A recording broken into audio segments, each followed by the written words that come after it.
Hey guys, it's Danny Elliott. Welcome back to the show. Thank you for joining me today.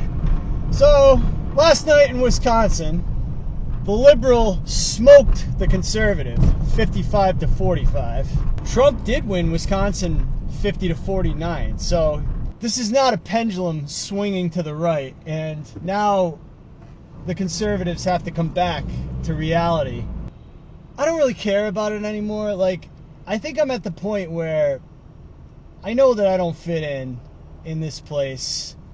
I don't favor judges and prosecutors and governments running roughshod over the community members.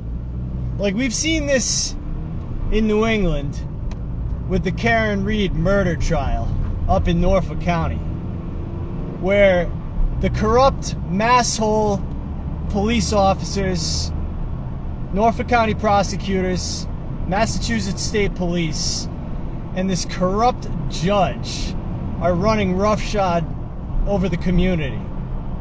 Because everybody that's living in New England knows that Karen Reed did not kill her boyfriend, John O'Keefe, with her car. Everybody knows that John O'Keefe was lured into that house where they beat the shit out of him and then threw him out in the yard. And then Jennifer McCabe went upstairs to Google how long to die in the cold.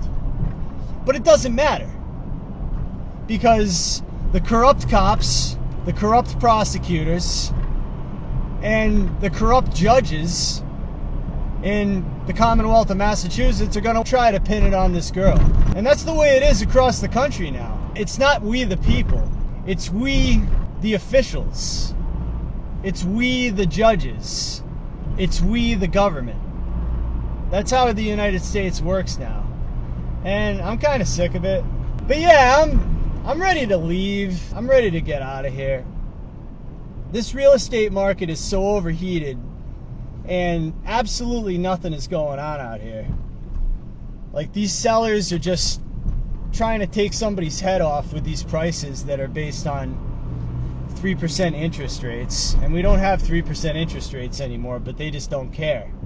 Nobody's buying these houses. A lot of the real estate crash bros are out there saying this is 2008 again. We don't have foreclosures right now.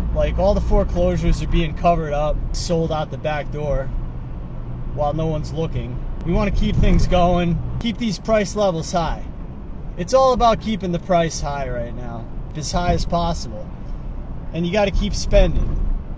Washington has to keep spending. We got to keep spending at 7x 1990s levels. Everybody just wants to keep things going the way it is. All that's going to be left in the United States 25, 35, 45 years from now is spinster women and feminist men burning down businesses and begging for free stuff. And who's going to be left to pay for it? But yeah, we just got to keep things going up, and maybe we could, have 40-year mortgages, maybe 50-year mortgages. But no one's getting any new mortgages, though. What about that? Can we talk about how the banks are not lending on any new mortgages? That's because no one can afford to get a new mortgage right now because of the levels of property taxes we're seeing out here. The property taxes are just ridiculous. I was looking at a property in Ecuador, $300 for a 4-family house in the middle of the city, right downtown, and it's going to yield about 10%. Now you can just get a bank account in Ecuador and you can get a 9% yield. You don't need to buy real estate. Yeah, I'm looking to get out of here right now. I might sell everything. I don't think I'm going to end up picking up anything because no one wants to sell anything right now. You can't get them to sell anything. They don't want to sell at fair market value right now. They want to sell at values based on 3% interest rates from 2022. And it's not 2022 in the springtime, and the interest rates are not 3%. So reality is no one's going to sell. Nobody's really connected to reality, to go back to my opening comments. Maybe the conservatives are going to wake up and realize that Trump is not the second coming of Jesus Christ. Elon Musk is not God. They're not here to save us. cutting $500 million is not going to fix the budget deficit. By the way, we haven't passed a budget in this country since, what, 2001? They don't even pass a budget anymore. We don't even have a budget anymore, guys. We just have continuing resolutions to continue increasing spending year over year, on and on, forever and ever, till the end of the world. They can just keep on monetizing the debt, keep on increasing the asset prices, on and on forever. Because in the long run, we're all dead. And it doesn't matter. But, yeah, I mean, the baby boomers are going to be dead in 25 years. So what the hell is this country going to look like? Everybody's going to be in massive debt. No one's going to be able to afford a roof over their head or food on their kitchen table. Like, I just went to the grocery store the other day. The 40-ounce bag of coffee that's $12 is now $15. The pint of blueberries that was previously 2 for $5 is now $4 a piece. I heard this report about the narrative of high egg prices is dead. What about the coffee prices? What about the produce prices? See, it's all about everything's fine, don't worry about it. Just keep on going about your life, keep on going on and spending, keep paying these high taxes, keep paying these high grocery prices. We're going to monetize this debt and everybody's going to be fine. And just don't worry. But I don't believe that shit. You know, I'm ready to move on and I'm ready to live in a nicer place that's not going to continue to hit me over the head with more and more cost increases as far as the cost of government.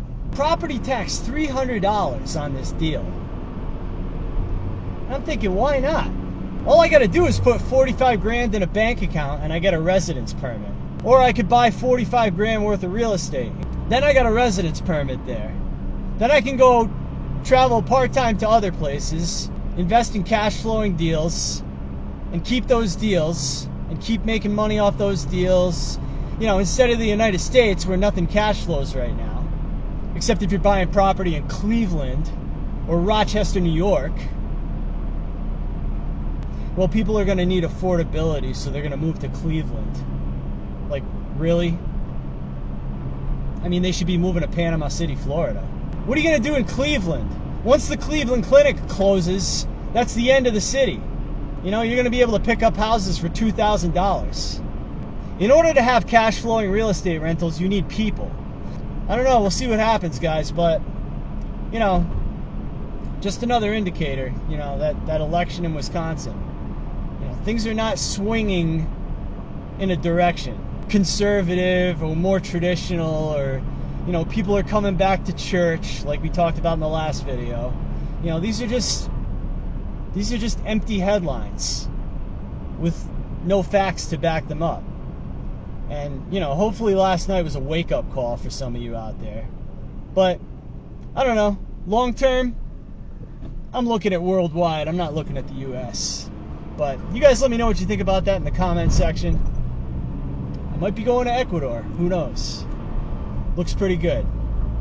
Looks like a good place to plant my flag. And then I can go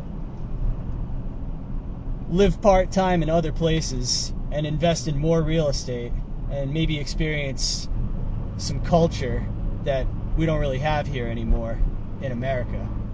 But I'm glad you joined me today. Thank you for being here, and I hope to see you in the next episode. Thanks for watching. I'm Danny Elliott.